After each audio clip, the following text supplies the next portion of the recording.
Hi hello and welcome to the new episode of good share.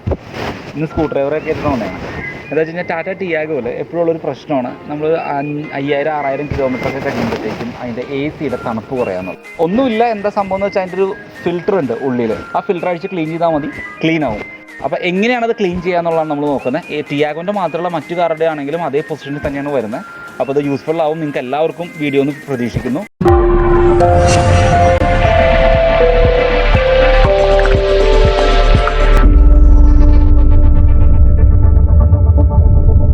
ഞാനിപ്പോൾ A C ഇടുവാണ്. അപ്പോൾ filter ഇപ്പോൾ clean ചെയ്തിട്ടില്ല നിലവിൽ. അപ്പോൾ അതിൻ്റെ ഒരു വേരിയേഷൻ നിങ്ങൾക്ക് അറിയാൻ പറ്റും. എൻ്റെ സൗണ്ട് നിങ്ങൾക്ക് കേൾക്കാൻ പറ്റുന്ന എൻ്റെ വിശ്വാസം. ഇപ്പോൾ 4th ഇട്ടേക്കണേ, അത്ര എരമ്പലുണ്ട് നിലവിൽ.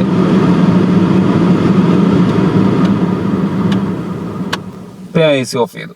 ഇനി ഇത് ക്ലീൻ ചെയ്തതിന് ശേഷം എത്രമാത്രം സൗണ്ട് ഉണ്ട് ആ ഒരു വേരിയേഷൻ നമുക്ക് അറിയാൻ പറ്റും. കാറിൻ്റെ എ സി അത് ഇതുപോലെ ഫിൽറ്റർ പൊടി കഴിഞ്ഞ് അടഞ്ഞു കഴിഞ്ഞാൽ എന്താ സംഭവിക്കുന്നത് വെച്ചാൽ ഒന്നാമത്തെ എ സിക്ക് ഭയങ്കര സൗണ്ട് ആയിരിക്കും, കൂളിംഗ് വല്ലാതെ കുറയും. ഇത് രണ്ടാണ് ഇതിൻ്റെ ഒരു പ്രോബ്ലം വരുന്നത്.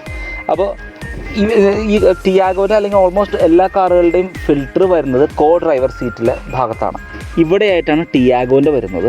ഇതുപോലെ തന്നെയാണ് പല കാറിൻ്റെയും. ചില കാറുകളുടെ ഈ ഡാഷിൻ്റെ ഉള്ളിലായിരിക്കും. അപ്പോൾ ഡാഷ് അഴിച്ചാൽ മാത്രമാണ് നമുക്ക് ഈ ഫിൽറ്റർ ക്ലീൻ ചെയ്യാൻ പറ്റുള്ളൂ. ഇതിൻ്റെ വളരെ ഓപ്പൺ ആയിട്ടാണ്. 4 സ്ക്രൂ ആണ് വരുന്നത്. സ്റ്റാർ സ്ക്രൂ ഡ്രൈവറാണ് യൂസ് ചെയ്യണത് നിലവിൽ. ചിലതിന് ഫ്ലാറ്റ് വരാറുണ്ട്, പക്ഷേ ഓൾമോസ്റ്റ് ഞാൻ കണ്ടേക്കണെല്ലാം സ്റ്റാർ സ്ക്രൂ ഡ്രൈവർ തന്നെ വരുന്നത്. 4 സ്ക്രൂ അഴിച്ച് കഴിഞ്ഞാൽ നമുക്ക് ആ ഫിൽറ്റർ വളരെ ശ്രദ്ധിച്ച് ഊരിയെടുക്കാൻ പറ്റും. കഴുകി വൃത്തിയാക്കി തിരിച്ചിട്ടാൽ മതി, നല്ല കൂളിംഗ് കിട്ടും. എ സിയുടെ ഒരു എരമ്പുന്ന സൗണ്ട് തന്നെ ഇല്ലാതാവും. നമുക്ക് അഴിക്കാം. എങ്ങനെയാണ് സ്ക്രൂ ഡ്രൈവർ വെച്ചിട്ട് ഈ സ്ക്രൂ കൊണ്ട് അഴിച്ചാൽ മതി. ഇതാണ് ഒരു സ്ക്രൂ. രണ്ടാമത്തെ സ്ക്രൂ ഇത് ഇവിടെയാണ്.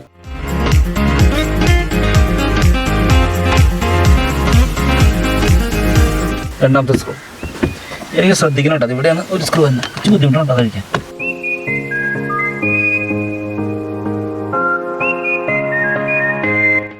ഇവിടെ ഒരു ക്ലിപ്പ് ഉണ്ട്. ക്ലിപ്പ് ഇങ്ങനെ പിടിച്ചു കഴിഞ്ഞാൽ ഈ പോർഷൻ കൊണ്ട് വരും. ഇതല്ല കേട്ടോ ഫിൽറ്റർ, ഇതിൻ്റെ ക്യാപ്പ് മാത്രമാണ്. ഇവിടെ ഇങ്ങനെ ഒരു ചെറിയ ഹാൻഡിൽ പോലെ ഉണ്ട്. ഇങ്ങനെ പതുക്കെ ഒന്ന് വലിച്ചെടുത്താൽ മതി. സിമ്പിളായിട്ട് സാധനം ഊരിപ്പോരും.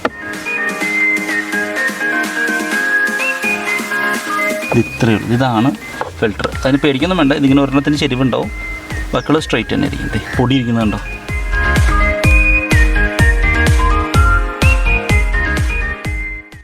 ഇതാണ് നമ്മുടെ ഫിൽറ്റർ ആശ. നമ്മളെ സംരക്ഷിക്കുന്നു, അതുപോലെ ഇതുപോലെ പണി തരുന്നതായ ആൾ. ഇതാണ് ഡസ്റ്റ് കേട്ടോ. ഇത് പലതവണയായിട്ട് നമ്മൾ യൂസ് ചെയ്യുമ്പോൾ ഇതുപോലെ പൊടി നന്നായിട്ട് കയറി ഈ ഫിൽറ്റർ നമ്മൾ പിടിക്കും. അപ്പോൾ ഇതൊന്ന് നമ്മളൊന്ന് ക്ലീൻ ചെയ്ത് കളഞ്ഞാൽ മതി. ഇപ്പോൾ ഈവൻ ബ്രഷ് വെച്ചിട്ടാണെങ്കിൽ ബ്രഷ് വെച്ചിട്ട് ശരിക്കും ഒന്ന് എന്തെങ്കിലും പ്രശ്നം മതി കേട്ടോ, കുഴപ്പമൊന്നുമില്ല. അങ്ങനെ ഒന്ന് ക്ലീൻ ചെയ്താൽ പൊടി നന്നായിട്ടുണ്ട്. ഇനി വാക്വം ക്ലീനർ ഉണ്ടെങ്കിൽ വാക്വം ക്ലീനർ വെച്ചിട്ട് നിങ്ങൾ ക്ലീൻ ചെയ്താലും മതി. ക്ലീനായി. ഇതൊരു തരം മെഷാണ്, പ്ലാസ്റ്റിക് ആണ്. നിങ്ങളൊന്ന് കഴുകിയെന്ന് വെച്ചൊന്നും കുഴപ്പമില്ല. ഇതിനേക്കാളും 9 തവണ സത്യം പറഞ്ഞാൽ നമ്മൾ കഴുകിയിരുന്നു.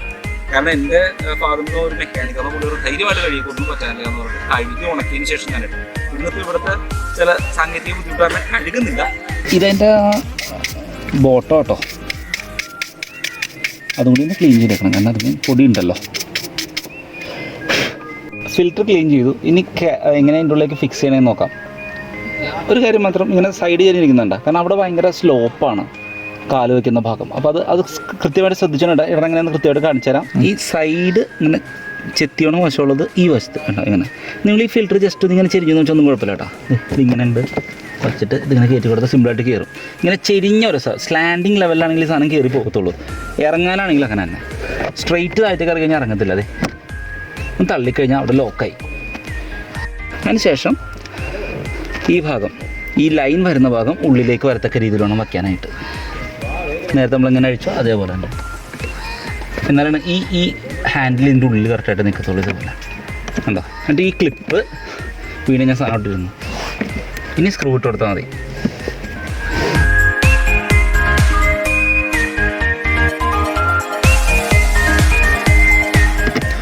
ഒത്തിരി ശക്തമായ രീതിയിൽ നിങ്ങൾ ടൈറ്റ് ചെയ്യേണ്ട, കാരണം പ്ലാസ്റ്റിക്കാണ്, ചിലപ്പോൾ പൊട്ടിപ്പോകാനുള്ള ചാൻസ് ഉണ്ട്. നമ്മൾ ക്ലീൻ ചെയ്തിട്ടു. ഇനി നമുക്കൊന്ന് എ സി ഇട്ട് നോക്കാം എങ്ങനെയാണെന്നുള്ളത്.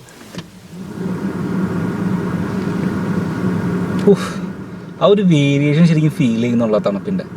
നമുക്ക് ഇത്ര നേരം ജസ്റ്റ് ബ്ലോ ചെയ്യുന്നുണ്ട് എയർ എന്നല്ലാതെ ആ തണുപ്പ് കിട്ടിയിരുന്നില്ല. അവിടെ ഇപ്പോൾ 4th ഇട്ടേക്കണം. ശരിക്കും സൗണ്ടിൻ്റെ വ്യത്യാസം കണ്ടോ. നല്ല ക്ലീനായി അതാണ് എനിക്കിപ്പോൾ ഒരു ഭയങ്കര കോൺഫിഡൻസാണ്. കാരണം തണുപ്പ് പോയി കഴിഞ്ഞാൽ പണ്ടൊരു ടെൻഷനായിരുന്നു, ഇത് എന്താ സംഭവം എ സിയുടെ കംപ്ലൈൻറ്റ് ആണോ എന്നൊക്കെ ഉള്ളത്. അവർ അവകാശപ്പെടുന്നത് ഫിൽറ്റർ നല്ലതാണ്, അതുകൊണ്ട് പെട്ടെന്ന് പൊടി പിടിക്കുന്നു, പിന്നെ നിങ്ങൾക്കോ നിങ്ങളുടെ കുട്ടികൾക്കോ ഡസ്റ്റിൻ്റെ ഇഷ്യൂസോ അല്ലെങ്കിൽ അത്തരത്തിലുള്ള ഇൻഫെക്ഷൻസോ മറ്റൊന്നും ഉണ്ടാവത്തില്ല, ക്ലീൻ ചെയ്താൽ മാത്രം മതി സാർ എന്ന് അവർ പറയുന്നത്. ശരി, ആയിക്കോട്ടെ, കുഴപ്പമില്ല. അപ്പോൾ നമുക്ക് തന്നെ വീട്ടിൽ ക്ലീൻ ചെയ്യാവുന്നേ ഉള്ളൂ. ഇതിനു വേണ്ടി നിങ്ങൾ സർവീസ് സെൻറ്ററിൽ പോയി സമയം കളയണ്ട, എല്ലാവരും ചെയ്ത് നോക്കുക. അപ്പോൾ വീഡിയോ ഇഷ്ടപ്പെട്ടാൽ നിങ്ങൾ ലൈക്ക് ചെയ്യണം, ഷെയർ ചെയ്യണം, എൻ്റെ ചാനൽ സബ്സ്ക്രൈബ് ചെയ്യണം. എന്നാലും എനിക്ക് കൂടുതൽ വീഡിയോസ് ചെയ്യാനായിട്ട് പറ്റുള്ളൂ, ഒരുപാട് ചെയ്യണമെന്നുണ്ട്. അപ്പോൾ ഉപയോഗപ്രദമായ ഈ വീഡിയോ നിങ്ങൾക്ക് ഇഷ്ടപ്പെടുന്നു പ്രതീക്ഷിക്കുന്നു. കൂടുതൽ വീഡിയോകളായിട്ട് വീണ്ടും വരും. Signing out, Nivin Venugopal.